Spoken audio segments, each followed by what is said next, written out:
Friends, तो चलिए फिर से एक बार हम अपनी मैथ्स के साथ और आज कुछ नया लेके चल रहे हैं। थर्ड चैप्टर स्टार्ट किया है कक्षा 10 का। तो आप लोग भी अपनी बुक्स ले लीजिए। चैप्टर का नाम है, देखिए हमने बोर्ड पे लिख रखा है, आप सब भी देख लीजिए, दो चर वाले रैखिक समीकरण युग्म। तो चर तो हम पढ़ चुके थे, चर आप जानते हैं। वेरिएबल्स क्या होते हैं? वेरिएबल्स क्या होते हैं? ऐसी राशियां जिनके मान जो है बदलते रहते हैं, उनके मान निश्चित नहीं होते हैं, वो क्या कहलाती है? चर कहलाते हैं। तो अभी 9th में हमने पढ़ा था एक चर राशियों का समीकरण, और अब आपके 10वीं में स्टार्ट हुआ है दो चर राशियों के समीकरण। इसमें क्या रहेगी?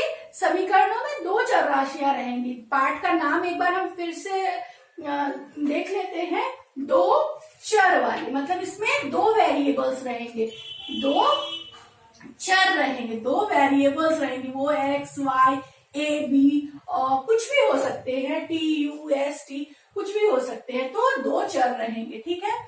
फिर रैखिक समीकरण। रैखिक क्या चीज है? रैखिक क्या चीज है? जिस इक्वेशन, जिस बहुपद की अधिकतम घात चर की एक होगी, मतलब ये जो दोनों वेरिएबल होंगे वो कैसे होंगे? उनकी पावर 1 होगी, इसलिए इसको कहा गया रैखिक समीकरण।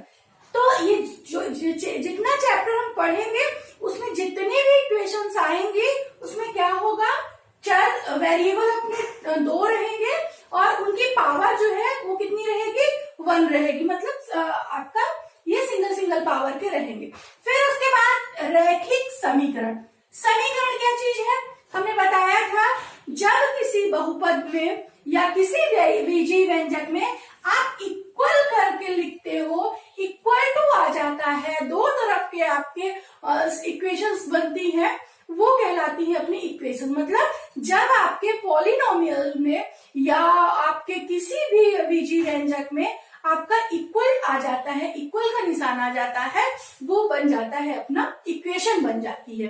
तो चैप्टर का नाम आपको क्लियर हो गया है। हमको क्या पढ़ना है? कुछ तो चैप्टर के नाम से ही क्लियर हो गया होगा। टू वेरिएबल्स का हमको लीनियर इक्वेशन पढ़नी है। तो सबसे पहले हम देख लेते हैं, अभी तक हमने एक चर राशियां रहती थी, कुछ इस तरह का समीकरण हम पढ़ते थे, और हम इसको पक्षांतरण करके या गुणनखंड करके इनके मान, इसमें वेरिएबल के वैल्यू हम निकाल लेते थे।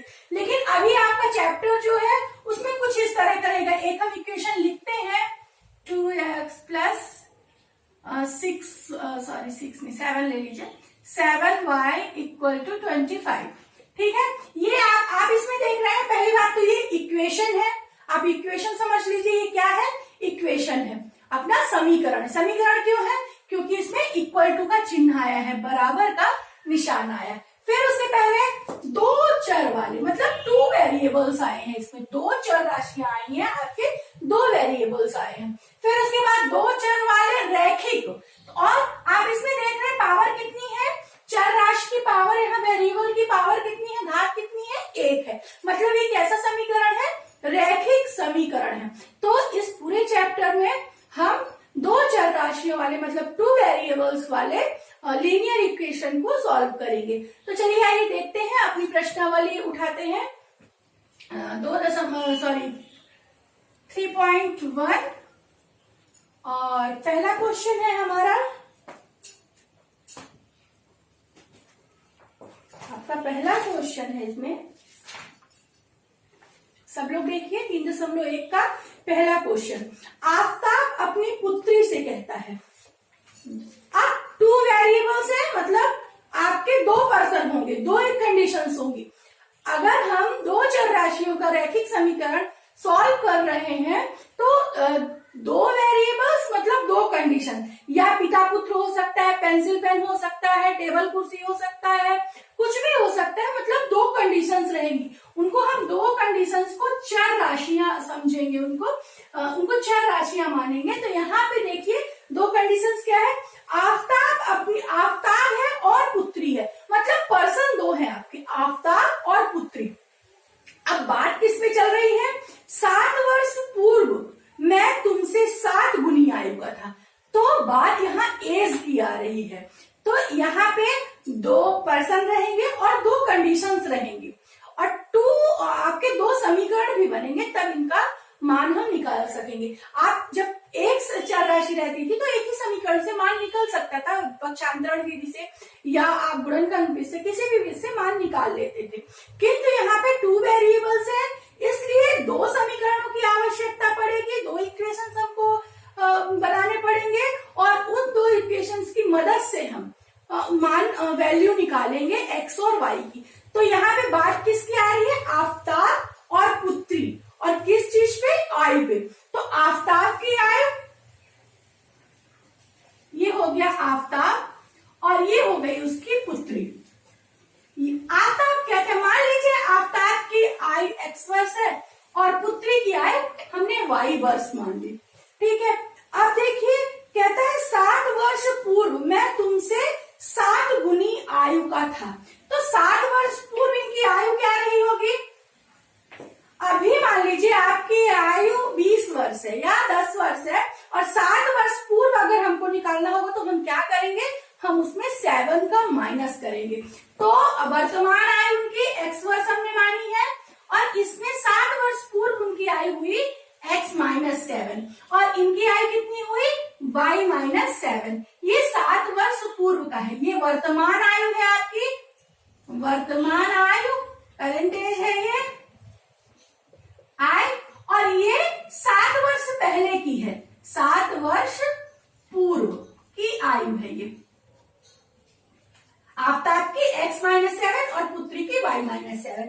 फिर कहता है अब से 3 वर्ष बाद मैं तुमसे केवल 3 गुनी आयु का रह जाऊंगा।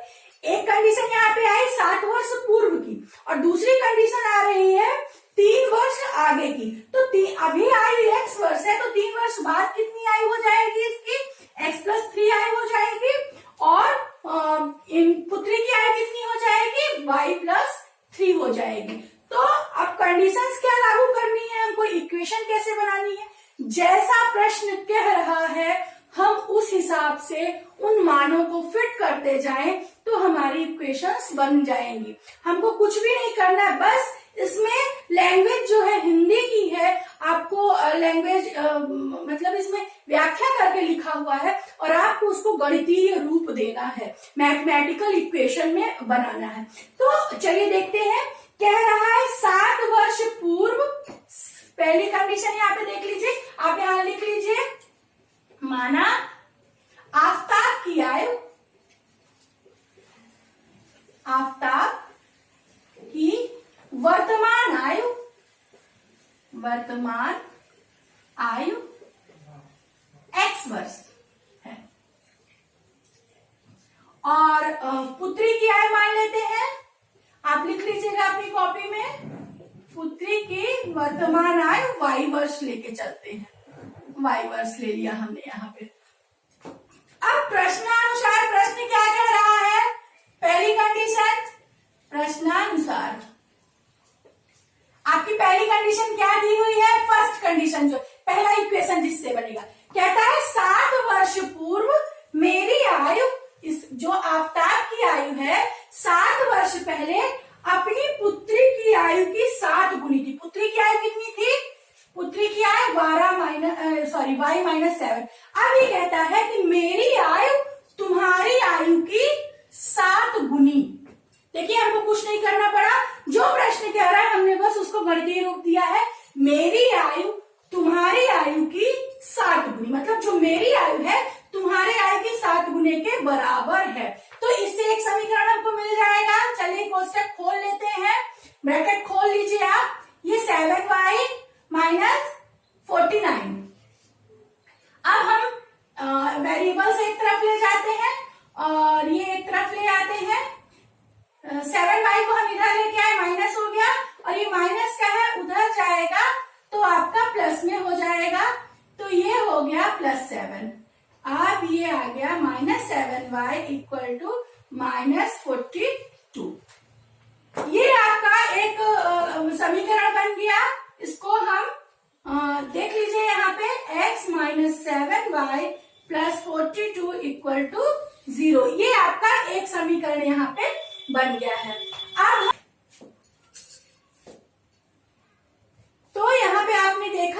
हमारा ये एक समीकरण हमको मिल गया है।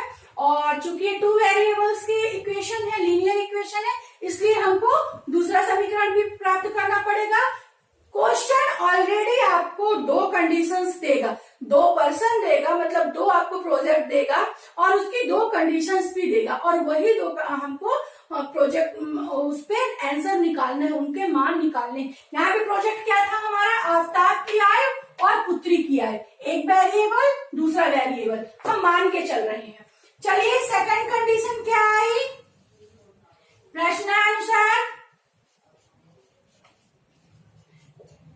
वो कह रहा है कि 3 वर्ष बाद उसकी आयु कितनी हो गई, x+3, और पुत्री की आयु कितनी हो गई, y+3 हो गई। तो कह रहा है कि 3 वर्ष बाद मैं तुमसे केवल 3 गुनी आयु का रह जाऊंगा। मैं 3 वर्ष बाद मेरी आयु कितनी रहेगी, x+3, जो कि तुम्हारी आयु की तिगुनी होगी, जो कि तुम्हारी आयु कितनी है, 3 वर्ष बाद होगी y+3, तो तुम्हारी आयु का तिगुना होगा। आपने देखा जैसा प्रश्न लिखा था हमने सिर्फ उसको गणितीय रूप दिया।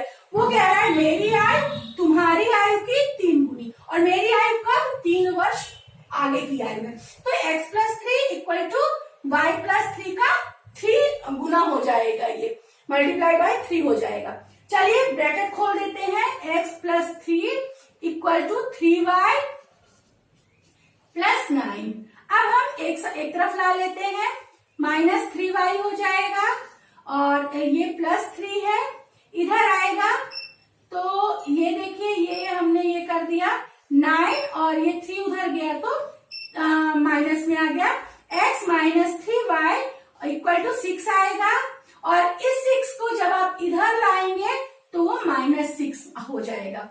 तो ये देखिए यहाँ पे हम लिख लेते हैं डायरेक्ट ही, -6 इक्वल टू 0। आपने देखा हमारे यहाँ 2 समीकरण बन गए हैं, यहाँ पे और यहाँ पे, पहला समीकरण और दूसरा समीकरण। तो देखा आपने प्रश्नों से हमें इक्वेशन कैसे बनानी है। इक्वेशन अगर बनने लगेगी आपसे तो प्रश्नों को सॉल्व करना बहुत ही इजी हो जाएगा। आपको ये मल्टीप्लाई और डिवीजन की तरह आप इजी से इसको कर लेंगे। तो यहाँ पे मेरे ख्याल से आपको समझ में आ गया है, 2 वेरिएबल्स और लीनियर इक्वेशन 2 बन गई हमारी, 2 कंडीशंस थी। 2 कंडीशन इसलिए दी हुई थी क्योंकि 2 वेरिएबल्स थे, और 2 इक्वेशन हमें बनानी थी, इसलिए उन्होंने 2 कंडीशन दी। चलिए अब 2 समीकरण हमारे पास है। प्रश्न आगे कह रहा है कि इस स्थिति को बीजगणितीय एवं ग्राफीय रूप में व्यक्त कीजिए। तो बीजगणितीय रूप में आपका सामने है, ग्राफीय रूप में चलिए देख लेते हैं हम।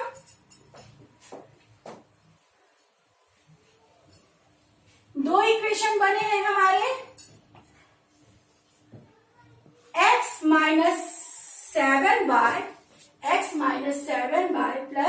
42 इक्वल टू 0, एक ये बना है, और दूसरा समीकरण बना है हमारा x - 3y - 6 इक्वल टू 0, ये बना। अब हम क्या करेंगे, बीजगणितीय रूप तो इसका ये हो गया, और ग्राफीय रूप में हमको बदलने के लिए यहाँ पे सबसे पहले तो हम ग्राफ पेपर ले लेंगे। हमारे पास यहाँ पे ग्राफ पेपर नहीं है, हम आपको इसमें बता देते हैं। ये x एक्सिस है, ये y एक्सिस है। यहाँ पे x की वैल्यू रहेंगी, इनको यहाँ पे 0 रहता है, आप सब जानते हो। यहाँ 10 मान लीजिए, यहाँ 20, 30, 40। मैं यहाँ बना रही हूँ, आप ग्राफ पेपर लीजिएगा जिसमें आपको ज्यादा समझ में आएगा। इधर भी ले लिया 10, 20, 30, 40, 50। अब हम क्या करेंगे, इनकी वैल्यूज रख के देखेंगे और x और y के मान निकाल लेते हैं कुछ। तो x y के मान निकाल लेते हैं। ये आप एक बार फिर से देख लीजिए, फिर हम इसको क्लीन करते हैं। ये पूरा है, आपने कॉपी पे लिख लिया होगा, लगा लिया होगा। और अब चलते हैं, हम इसको मिटा देते हैं क्योंकि हमारी बोर्ड पे स्पेस कम पड़ रहा है।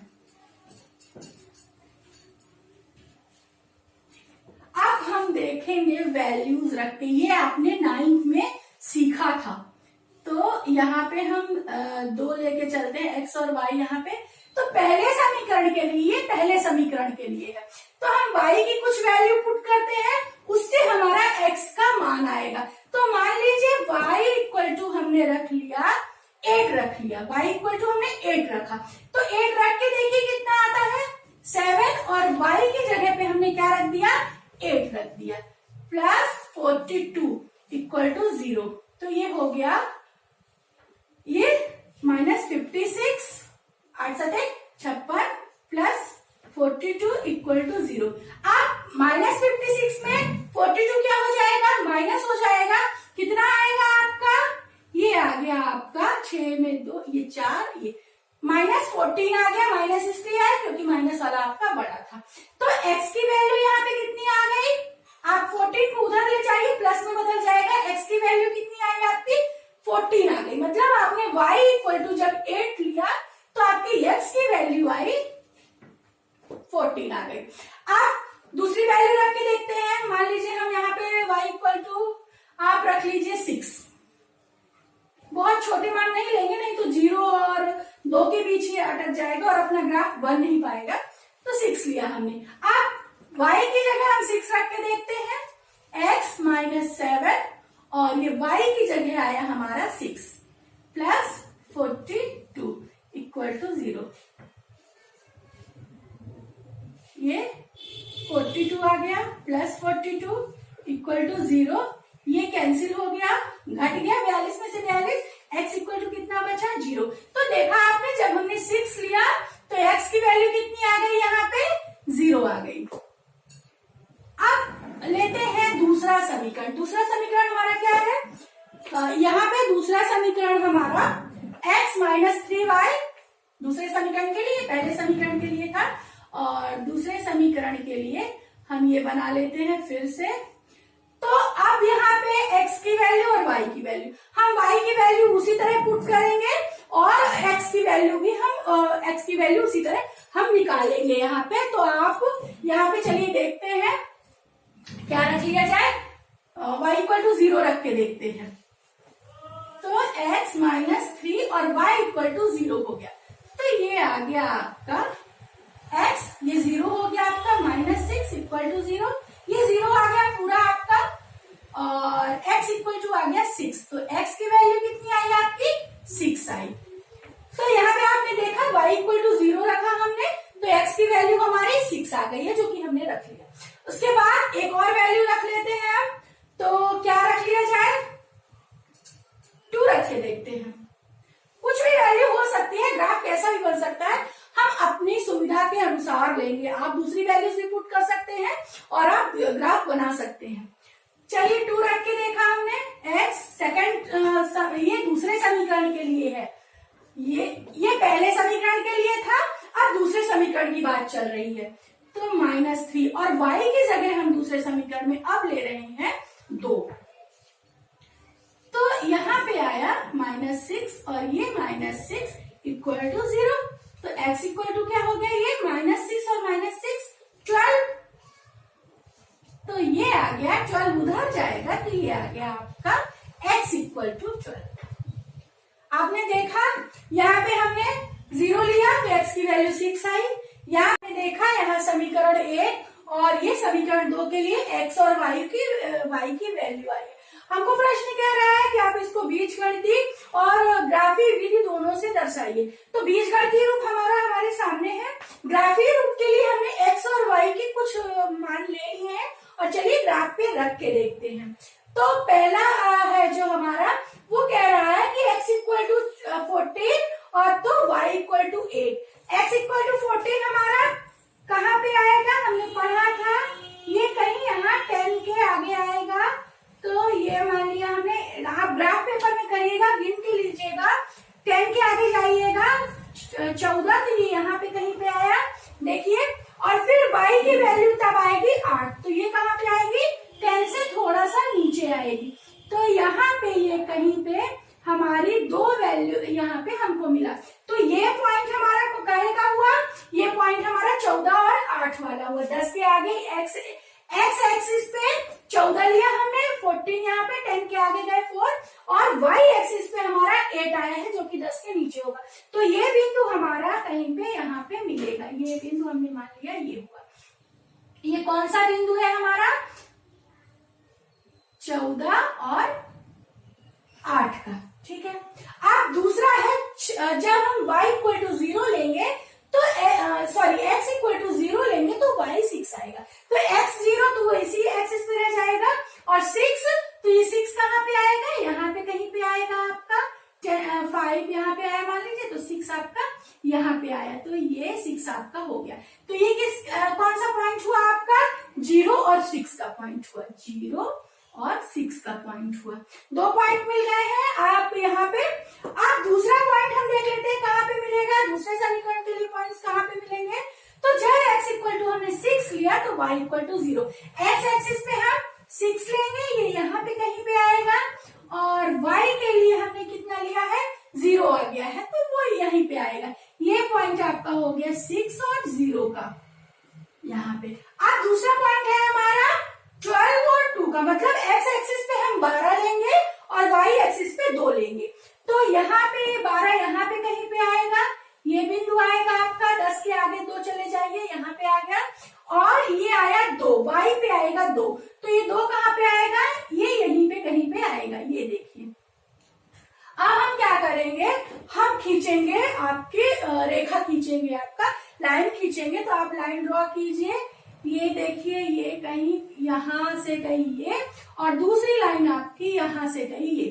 तो ये आप पेंसिल से खींचिएगा, आपका सॉरी स्केल से खींचिएगा, आपका ज्यादा क्लियर होके आएगा। ये यहाँ पे ये, और ये मेरी सीधी नहीं आ पा रही है क्योंकि हाथ से है, आप ग्राफ से खींचेंगे तो जरूर सीधी आएगी। तो ये पॉइंट जहां पे कट करेंगी, ये दोनों लाइंस जहां पे कट करेंगी वो x और y की वैल्यू होगी। तो चलिए देख लेते हैं कट कहाँ पे कर रही है। ये कहीं 40 है यहाँ पे, तो 40 के आगे, तो ये आ गई आपकी 42। x की वैल्यू कितनी आई? 42। और ये y कहाँ जा रहा है?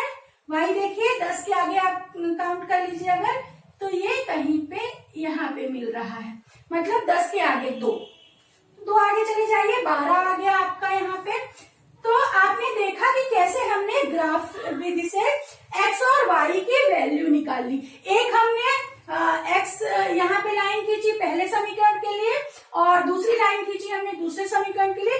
ये दोनों लाइंस जहां पे कट गई वहां पे हमारा x और y की वैल्यू आ गई। तो यहाँ पे x और y की वैल्यू, x की वैल्यू कितनी आई? 42, और y की वैल्यू कितनी आई? 12 आई है। तो मतलब ये x क्या था? अब ये x क्या था? ये आफताब की वर्तमान आयु थी, तो आफताब की वर्तमान आयु कितनी आ गई? 42। और y क्या था यहाँ पे? y 12 है। y क्या था? y आफताब की पुत्री की आयु थी। तो यहाँ पे आपने देखा कि कैसे हमने ग्राफी विधि से आफताब और उसकी पुत्री की आयु काउंट कर ली है, x और y की वैल्यूज निकाल ली है। तो स्टूडेंट्स, हाँ, आज के लिए इतना आपको काफी है, समझ में आ गया होगा ग्राफ से कैसे निरूपण करना है। और बीजगणितीय निरूपण आपने देखा था, आगे की प्रश्नावलियों में हम पढ़ेंगे कि इन समीकरणों को हल करके और मान निकालेंगे। ये पहली विधि थी आपकी ग्राफीय विधि, जो कि यहाँ से आपको क्लियर हो गई होगी, और एक आध क्वेश्चन अगले वीडियोस में देख लेंगे जिससे और क्लियर हो जाएगा आपका। तो आज के लिए पहला सा क्वेश्चन है आपकी इस प्रश्नावली में 3 क्वेश्चन है, 2 मैंने करा दिए हैं, 1 मैंने करा दिया है, बाकी के 2 भी अगर आप चाहेंगे तो आप कमेंट बॉक्स पे लिखिएगा, तो मैं इसको भी सॉल्व करा दूंगी। और मेरे इस वीडियो को प्लीज लाइक और सब्सक्राइब जरूर करिए, ताकि आपको अगले वीडियो टाइम में मिलते रहे और आपको इतनी भीड़ में ढूंढना नहीं पड़े। सब्सक्राइब कर लेंगे तो नोटिफिकेशन ऑलरेडी रहेगा।